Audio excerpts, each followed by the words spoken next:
जागतिक ट्रॉमा दिनानिमित्त मेडिकव्हर हॉस्पिटल्सने लोकांना स्मरण करून दिलं की ट्रॉमा म्हणजे केवळ रस्ते अपघात नव्हे, तो कुठेही कधीही होऊ शकतो.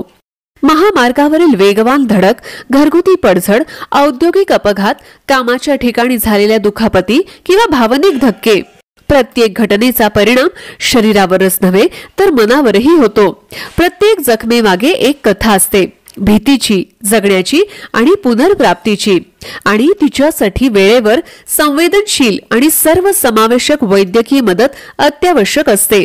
भारतामध्ये दरवर्षी सुमारे 4.6 लाख रस्ते अपघात घडतात, ज्यात 1.5 लाखांहून अधिक मृत्यू होतात आणि जवळपास 3 लाख लोक गंभीर जखमी होतात.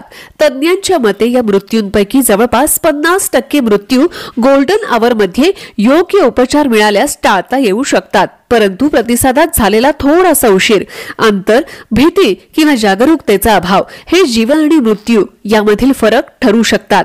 मेडिकव्हर हॉस्पिटल्सने आपल्या अत्याधुनिक आपत्कालीन आरोग्य सेवा आणि तज्ञांच्या नेटवर्कच्या माध्यमातून देशभरात ट्रॉमा केअरमध्ये विश्वासार्ह नाव मिळवलंय. हॉस्पिटलमधील 24/7 आपत्कालीन विभाग, neuro surgery, orthopaedics, general surgery आणि क्रिटिकल केअर विभागातील तज्ञ, आधुनिक trauma ICU, modular operation theatre आणि रॅपिड रिस्पॉन्स अँब्युलन्स सेवा या सर्व सोयींमुळे गंभीर रुग्णांना अत्यावश्यक क्षणी जगातील दर्जेदार उपचार मिळतात. हॉस्पिटलला पाठवायचा हे आपल्याला असायला पाहिजे. इट्स नॉट टेल की आपण नाही बघू, ते नाही करू. आणि लोकांना आता हे मोस्ट इम्पॉर्टंट आता पण परसेप्शन आहे की ऍक्सिडेंट झाल्यानंतर लोकांना पण हात लावत नाही, बिकॉज त्यांच्यावर पोलीस केस असतो, हे होणार, आम्ही केसमध्ये अटकणार. आता असं काहीच नाही. It is very clear legally if you are taking patient not any legal Medicover हॉस्पिटल्सचं अवेअरनेस करण्यामागचं, हा कार्यक्रम अरेंज करण्याच्या मागचा दृष्टिकोन हा सामान्य नागरिकांमध्ये ट्रॉमाच्या संदर्भातील जी काही जनजागृती होणे आवश्यक आहे त्या संदर्भामध्ये लोकांना काही गोष्टींच्या बाबतीत अवगत करण्याकरता हा वर्ल्ड ट्रॉमा डेच्या संदर्भातील कार्यक्रम मेडिकव्हर हॉस्पिटलतर्फे आयोजित करण्यात आला. त्याच्यामध्ये गोल्डन आवरचं महत्त्व, बऱ्याचशा लोकांना गोल्डन आवर म्हणजे काय आहे ह्या गोष्टीचं महत्त्व अजूनही अद्यापही माहिती नाही आहे. ते म्हणजे की गोल्डन आवर हा पहिला ॲक्सिडेंट झाल्यापासूनचा पहिला तास आहे, ज्याच्यामध्ये ज्या काही इमर्जन्सी ट्रीटमेंटची गरज त्या पेशंटला आहे ती पेशंटला मिळणे आणि त्या पहिल्या तासाभराच्या आतमध्ये तो जवळच्या हॉस्पिटलला दाखल होणे आणि त्याची जी काही लाईफ सेव्हिंग प्रोसिजर्स आहेत त्या 1 तासामध्ये जर झाल्या तर आत्तापर्यंतचं असं बघितलं गेलेलं आहे की जवळपास 84% त्या पेशंटच्या जीवाचा धोका पहिल्या 1 तासामध्ये त्याला लागणारी ट्रीटमेंट मिळाली तर ती निश्चितपणाने टळून जाते. बऱ्याच वेळा असं होतं की आपण ट्रॉमाच्या ठिकाणी त्या पेशंट्सला आपण बघ्याची भूमिका घेतो आणि कुठलंही फर्स्ट एड प्रोव्हाइड करायचं आपल्या दृष्टिकोनातून आजकाल आपण बघतो की कोणी मदतच करत नाही. पण महत्त्वाचं हे आहे की ज्या ठिकाणी ॲक्सिडेंट होतो त्या ठिकाणी पण काय गोष्टी करायला पाहिजेत किंवा काय नाही करायला पाहिजे या गोष्टीसुद्धा आपल्याला माहिती असणं गरजेचं आहे. ते म्हणजे की सर्वात पहिलं ए, बी आणि सी या 3 गोष्टी अत्यंत महत्त्वाच्या आहेत. ए म्हणजे एअरवे, बी म्हणजे ब्रीदिंग आणि सी म्हणजे सर्क्युलेशन.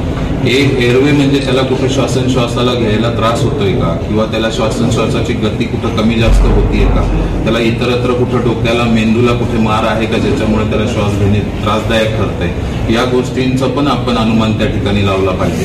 त्याच्यानंतर दुसरी गोष्ट म्हणजे सर्क्युलेशन. सर्क्युलेशन म्हणजे कुठंही जबरप्रती याच्या जखमा जर झाल्या असतील किंवा खूप जास्त रक्तस्राव होत असेल तर तो पेशंट अति जास्त रक्तस्राव झाल्यामुळे शॉकमध्येही जाऊ शकतो. तर त्या रक्तस्रावाला तुम्ही हॉस्पिटलला त्याला पोचवेपर्यंत कसं तुम्ही ते थांबवू शकता या संदर्भातीलही गोष्टी किंवा काही उपाययोजना आपल्याला करता येत असतील तर त्याही त्या ऍक्सिडेंट स्पॉटला करणे गरजेचं आहे. आणि हे सगळं केल्यानंतर अत्यंत महत्त्वाची गोष्ट म्हणजे की जनरली ऍक्सिडेंट झाल्यानंतर हेड इंजुरी किंवा मणक्याला मार लागण्याचे चान्सेस खूप जास्त असतात. त्या पेशंटला ॲम्ब्युलन्समध्ये घेऊन व्यवस्थितरित्या सपाट फ्लॅट बेडवरती किंवा बोर्डवरती हॉस्पिटलला ट्रान्सपोर्टेशन करणे पण अत्यंत गरजेचं आहे. कारण चुकीच्या ट्रान्सपोर्टेशनमध्ये प्रॉब्लेम हे बघितले गेले की जी इंजुरी त्याला ऍक्सिडेंटमुळे झाली नाही पण चुकीच्या पद्धतीने ट्रान्सपोर्टेशन केल्यामुळे इंजुरीज वाढलेल्या आहेत आणि पेशंटला त्याच्यामुळे अत्यंत जास्त जीवाला धोका निर्माण झालेला आहे. तर या वर्ल्ड ट्रॉमा डेच्या निमित्ताने अशा अनेकशा गोष्टी आहेत ज्या नागरिकांना माहिती असल्या हव्यात, की स्पॉटवरती काय करायचं, हॉस्पिटलायझेशन कोणत्या आणि कशा पद्धतीने करावं, आणि जवळच्या हॉस्पिटलला गेल्यानंतर आपण तिथे गेल्यावरती किती वेळामध्ये म्हणजेच गोल्डन आवरचा आपण कसा वापर करावा, ह्या गोष्टींची माहिती देण्याकरताच हा कार्यक्रम आहे. आणि या निमित्ताने मी हाच संदेश देऊ इच्छितो की मेडिकवर हॉस्पिटल या सर्व गोष्टींसाठी सज्ज आहे. आपल्याला जर असं काही आढळलं तर 100% आपण मेडिकवर हॉस्पिटलला संपर्क साधा.